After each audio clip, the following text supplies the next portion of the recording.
श्रोतेहो नमस्कार. अवधूत चिंतन श्री गुरुदेव दत्त. तुम्हा सगळ्यांचं मेड फॉर मराठी या आपल्या यूट्यूब चॅनलमध्ये मनपूर्वक स्वागत आहे. श्रोतो, दीर्घ विश्रांतीनंतर पुन्हा एकदा नव्यानं सुरू होत आहे श्री गिरनार अनुभूतींचे पर्व दुसरे. या दुसऱ्या पर्वामध्ये आपण अनेक गिरनार यात्रेचे दत्त दर्शनाचे अनुभव श्रवण करणार आहोत. आणि यातीलच पहिला अनुभव आपण श्रवण करणार आहोत, जो आपल्याला पाठवला आहे सौभाग्यवती तृप्ती निखिल भुजबळ यांनी नवी मुंबईवरून. चला तर श्रवण करूयात त्यांचा हा अनुभव त्यांच्याच शब्दांमध्ये. आपल्या चॅनलवरील गिरनार अनुभूतींमुळे त्यांच्या दत्तभक्तीमध्ये कशा प्रकारे वाढ झाली आणि गिरनार यात्रेचे वेध लागून गिरनार यात्रा कशा प्रकारे संपन्न झाली, या सर्व गोष्टींचे कथन त्यांनी आजच्या या अनुभवामध्ये केले आहे. चला तर ऐकूयात त्यांचा हा अनुभव त्यांच्या शब्दामध्ये. पण तत्पूर्वी आपल्यासह असे काही अनुभव घडून आलेले असतील तर ते आपण आम्हाला पाठवू शकता. आम्ही ते आपल्या हजारो दत्तभक्तांपर्यंत पोहोचण्याचं कार्य करू. चला तर श्रवण करूयात आजच्या या दिव्य अशा गिरनार यात्रा अनुभवाला सौभाग्यवती तृप्ती निखिल भुजबळ यांच्याच शब्दांमध्ये. अवधूत चिंतन श्री गुरुदेव दत्त. नमस्कार. मी सौभाग्यवती तृप्ती निखिल भुजबळ, राहणार नवी मुंबई वाशी. स्वामी सेवेमध्ये असलेली मी दोनदा तीनदा अक्कलकोट दर्शनाला जाऊन आले. त्यानंतर मी गुरुचरित्र मेड फॉर मराठी या तुमच्या यूट्यूब चॅनलवर दोनदा संपूर्ण 53 अध्याय ऐकले. ऐकताना तुमच्या आवाजाचा लय आणि सांगण्याची कुशलता मनाला फार आवडली आणि दत्त सेवेमध्ये रुजू झाले. मग मला गुरुचरित्रातील अध्याय 14 आणि 18 वाचण्याची गोडी लागली. त्यानंतर मी संक्षिप्त गुरुचरित्र पण वाचण्यास सुरुवात केली. तुमच्या यूट्यूब चॅनलमुळे आणि गिरनार अनुभवांमधून गिरनारचे महत्त्व कळाले आणि मग ठरवले की एकदा तरी गिरनारला जायचेच आणि गुरुमाऊलींचे दर्शन घेऊनच यायचे.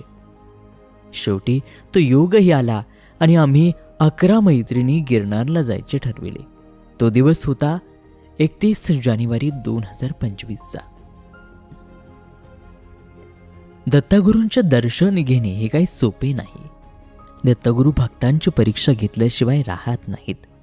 ज्यांच्या नशिबामध्ये त्यांच्या दर्शनाचा योग असतो त्यांना दत्तगुरू परीक्षा घेऊनच त्यांचे दर्शन घडवतात, त्यांची यात्रा पूर्ण करवतात. भक्तांची परीक्षा घेणार नाहीत तर दत्तगुरू कसले? आमच्या 13 जणांमध्ये काही जणांचे कॅन्सल झालं. मग माझी मुलगी आणि मैत्रिणीची मुलगी पण यायला रेडी झाली. मला तर फार आनंद झाला. मनामध्ये म्हटलं की मुलींचंही त्यानिमित्ताने दत्तगुरूंचे दर्शन होतील, त्यांचे आशीर्वाद त्यांना प्राप्त होतील. आणि शेवटी आमचा 31 जानेवारीचा शुक्रवारचा दिवस उजाडला. मी सगळी तयारी सकाळीच करून ठेवली होती. काय काय घ्यायचं हे पण आमच्या गिरनारच्या ग्रुपवर सगळ्यांना सांगितलं. सगळ्याजणी पहिल्यांदाच गिरनार चढणार होत्या. काहींना तर गिरनार पर्वताचे महत्त्वही माहीत नव्हते. फक्त मैत्रिणींसोबत एकत्र जाण्याचा आनंद होता. आमचे रोपवेचे बुकिंग आणि कार बुकिंग अगोदरच झालेले होते, त्यामुळे चिंता काही नव्हतीच. पण दत्त महाराज परीक्षा घेतात याचा मात्र अनुभव रेल्वे स्टेशनला जातानाच आला. आमची ट्रेन पनवेलवरून 7:48 होती. आम्ही सगळ्या संध्याकाळी 6 वाजता 3 वेगवेगळ्या गाडींमध्ये निघालो. पनवेलच्या काही सिग्नलमध्ये आम्ही जवळजवळ 20 ते 25 मिनिटं अडकलो. आम्ही एकमेकींना फोनवरून विचारत होतो, कुठे पोहोचलात, आता कुठपर्यंत आहेत. एक गाडी पनवेल स्टेशनला पोहोचली होती. 7:48 संध्याकाळची गाडी. 7:30 वाजले तरी आम्ही सिग्नललाच होतो. माझ्यासोबतची मैत्रीण सारखी फोन करून आमच्यातल्या 3ऱ्या गाडीतल्या मैत्रिणींची विचारपूस करत होती. मी मात्र पूर्णपणे शांत होते आणि स्वामींच्या नामाचा, दत्तगुरूंच्या नावाचा धाबा करत होते. दत्त महाराज, आम्हा सगळ्यांना तुमचं दर्शन घडू द्या. आम्हाला यायचं आहे तुमच्या दर्शनाला. तुमचे आशीर्वाद असू देत आमच्यासोबत. शेवटी आम्ही स्टेशनला पोहोचलो तेव्हा फक्त 5 मिनिटे होती गाडी यायला आणि अजून 3ऱ्या गाडीतल्या मैत्रिणी आल्याच नव्हत्या. स्टेशनवर येणारी गाडी ही 6 प्लॅटफॉर्मवर न येता त्या दिवशी 5 नंबरला आली. जो प्लॅटफॉर्म लगेचच स्टेशनला आल्यावरती होता, जिथे ब्रिज चढायची गरज नव्हती. ही सुद्धा महाराजांचीच कृपा होती. आम्ही स्टेशनला उतरलो आणि धावतच बॅगा घेऊन 5 नंबर प्लॅटफॉर्मला आलो.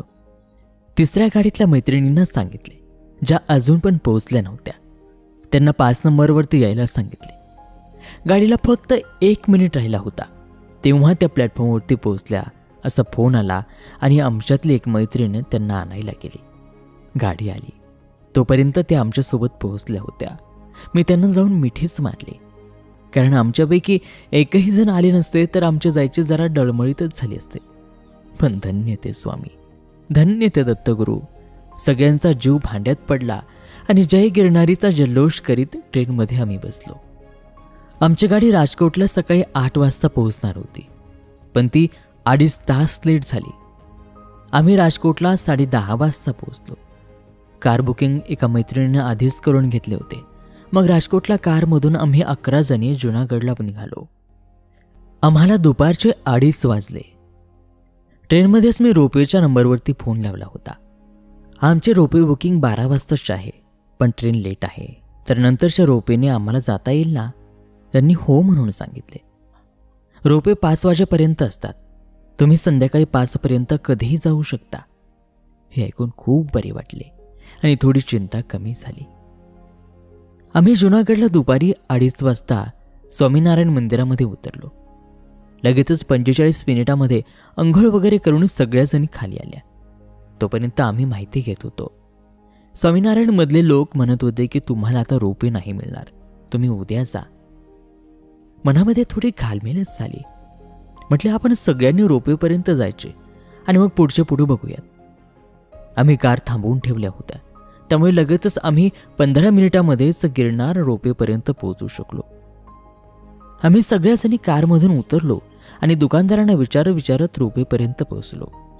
रोपवे चालू होते. आम्ही सगळ्यांनी आपापले तिकीट स्कॅन केले आणि आत आलो. एका मैत्रिणीचे तिकीट तिच्या मेलवरती आले नव्हते. तिला उशीर होत होता. 10 मिनिटामध्ये ती पण आली. जोपर्यंत रोपवेमध्ये बसत नाही तोपर्यंत जीवात जीव नव्हता. शेवटी आम्ही सगळ्याजणी रोपवेमध्ये बसलो आणि जय गिरणारी, दिगंबरा दिगंबरा, श्रीपाद वल्लभ दिगंबराचा जल्लोष करीत गिरनार यात्रेला आम्ही सुरुवात केली. सगळ्याजणी रोपवेमधून जाणे आवश्यक होतं. शेवटी आम्ही 5 ते 7 मिनिटातच अंबामातेच्या मंदिरापाशी आलो.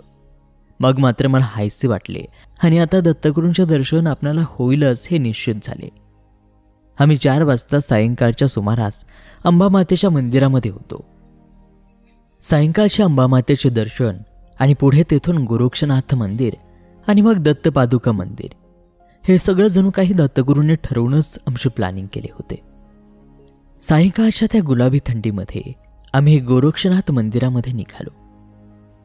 आमच्या 11 जणीमध्ये एकदम ॲक्टिव्ह आमच्या 67 वर्षांच्या काकू पण होत्या. सगळ्यांनाच श्रीगुरूंच्या पादुकाच्या दर्शनाची ओढ लागली होती.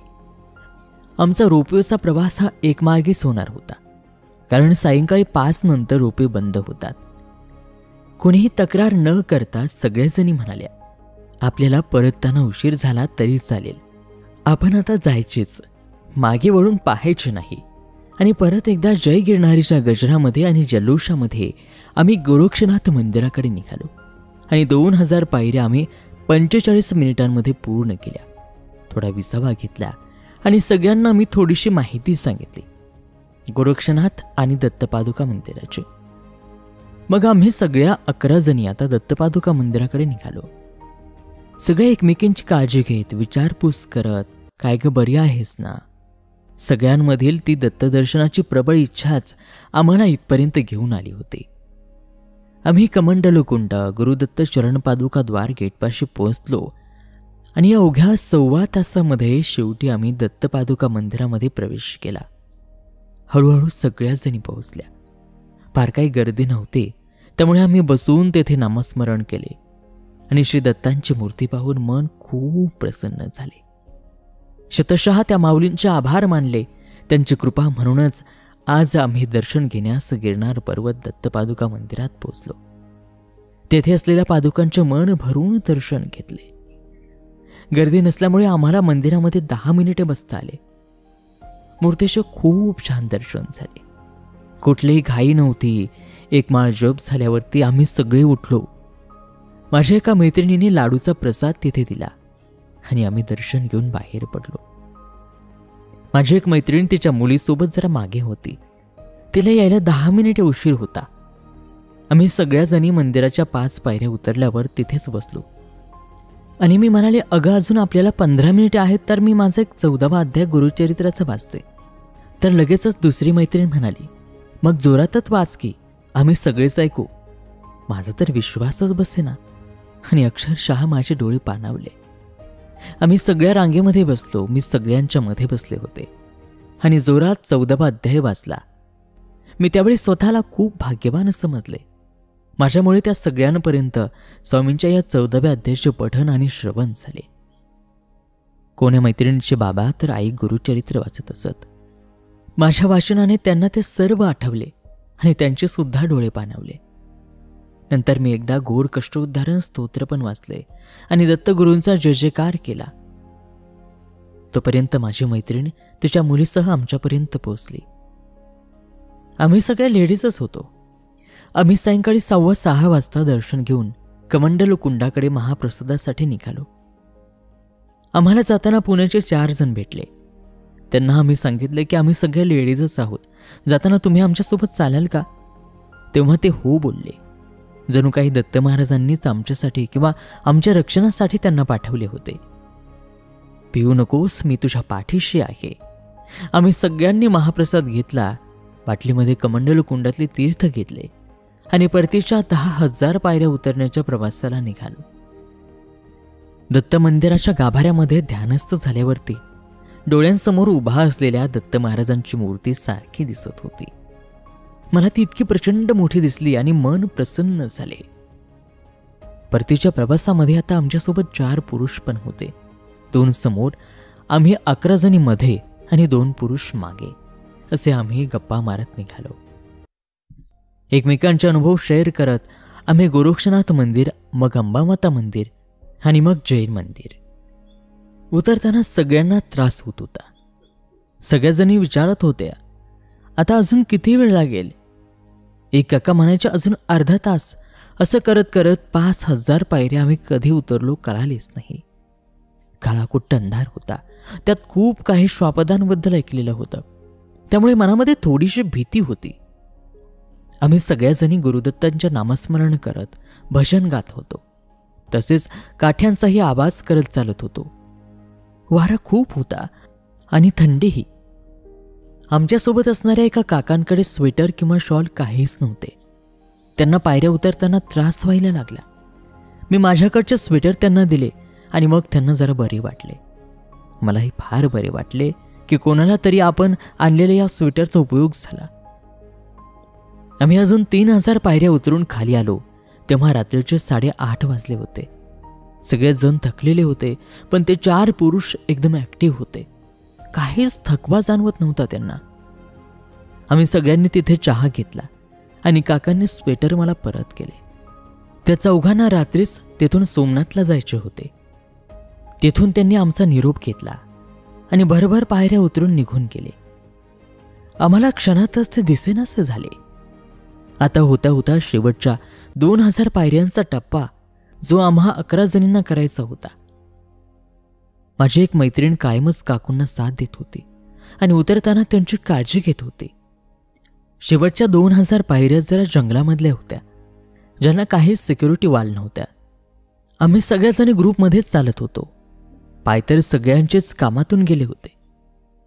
त्या अंधारामध्ये आम्ही मोबाईलच्या टॉर्च लावून उतरत होतो. अखेर आम्ही 10:30 वाजता रात्री हनुमान मंदिराजवळ पोहोचलो आणि गुरु माऊलींनी आम्हाला सुखरूप खाली पोहोचवले. माऊलींचे शतशः आभार मानले आणि हनुमान मंदिराचे दर्शन घेतले. अशा प्रकारे आमचे गिरनार दर्शन सुखद आणि प्रसन्न झाले. गुरु माऊलीने घेतलेली आमची परीक्षा, जाणून घेतलेला आमचा दर्शनाचा कल, ट्रेनला उशीर होणे, याला गुरुमाऊलींचा आशीर्वाद होता आणि आम्ही पूर्ण गिरनार सायंकाळच्या थंडगार हवेमध्ये सर केला, जिथे कोणालाही थकवा जाणवला नाही. धन्य ती माऊली, धन्य ते दत्तगुरु. दिगंबरा दिगंबरा श्रीपाद वल्लभ दिगंबरा. धन्यवाद. आणि शोधो याचबरोबर सौभाग्यवती तृप्ती निखिल भुजबळ यांचा हा गिरनार यात्रेचा दत्त दर्शनाचा अनुभव या ठिकाणी समाप्त होत आहे. आजचा हा अनुभव तुम्हाला कसा वाटला आम्हाला कमेंट करून नक्की सांगा. आणि हा अनुभव जास्तीत जास्त शेअर सुद्धा अवश्य करा. चला तर पुन्हा भेटूयात पुढील व्हिडिओमध्ये का अशाच दिव्य अनुभवासह आपल्याच मिडफॉर मराठीवरती. तोपर्यंत नमस्कार, धन्यवाद. श्री गुरुदेव दत्त.